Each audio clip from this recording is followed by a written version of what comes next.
نفى اتحاد الكرة وجود تفكير في تعيين عماد النحاس مدربا لمنتخب الشباب بدلا من أسامة نبيه. يدعم محمد الشناوي ابن خالته المرشح في انتخابات مجلس الشعب بدائرته في الحامول بمحافظة كفر الشيخ. انتقد أحمد المحمدي بشدة أسامة نبيه، مؤكدا أنه لا علاقة له بالتدريب وكرة القدم، وكذب كل تصريحاته بخصوص عمر خضر لاعب أستون فيلا. أكد زين الدين زيدان للصحافة الفرنسية أنه يخطط للعودة للتدريب مجددا الفترة القادمة بعد 4 سنوات من تجربته مع ريال مدريد. انتقد تامر عبد الحميد نجم الزمالك السابق مجلس حسين لبيب ووصفه بالفاشل لاستمراره في إدارة الزمالك الذي أسقط النادي في الأزمات المالية. أكد الأهلي أن أرضية استاد التتش في أحسن حال بعد صيانتها، وكل ما يثار عن طلب المدير الفني الجديد صيانتها أو نقل التدريب لملعب آخر عار تماما من الصحة. حضر وليد صلاح الدين وعادل مصطفى مباراة المنتخب الوطني رفقة يستي روب لمتابعة اللاعبين قبل تولي المهمة رسميا. أكد المصري البورسعيدي استمرار عمر الساعي معه لنهاية فترة الإعارة، ونفى ما يثار حول طلب الأهلي قطع إعارته في يناير. فضل يستروب عرض الأهلي رغم أنه الأقل ماديا على عرض جاد من المنتخب الصيني لاقتناعه بمشروع النادي. نفى والد أشرف داري أن يكون نجله قد طلب 150 مليون جنيه للرحيل، وأكدت تقارير أن الأهلي لم يطرح فكرة فسخ التعاقد، لكن هناك اتجاها لإعارته في يناير المقبل لأحد فرق المغرب على أمل تسويقه جيدا في الصيف القادم.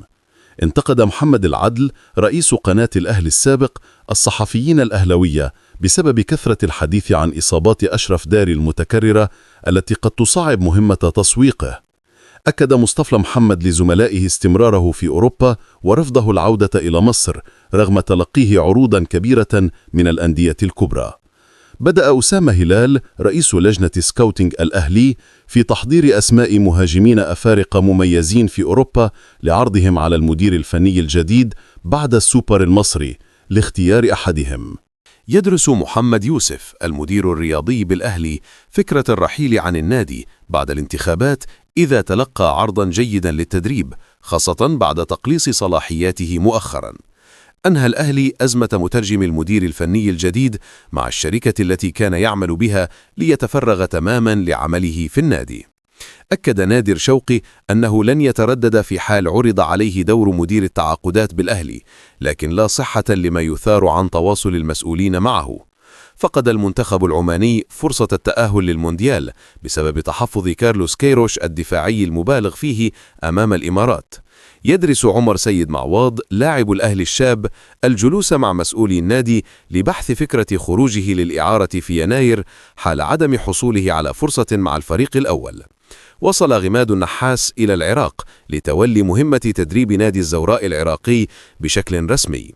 أبدى اتحاد الكرة انزعاجه الشديد من تصريحات أسامة نبيه، وأخطره بالرحيل رسميا عن منتخب الشباب بعدما استفز الجميع ورفض الاعتراف بالفشل.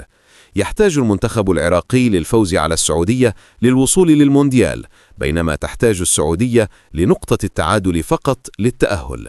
يحاول فيريرا المدير الفني للزمالك احتواء حزن اللاعبين من تأخر مستحقاتهم خوفا من استمرار التعثرات. أعلن نادي الزمالك عودة محمود جهاد للتدريبات وجاهزيته لمباراة ديكاداها الصومالي.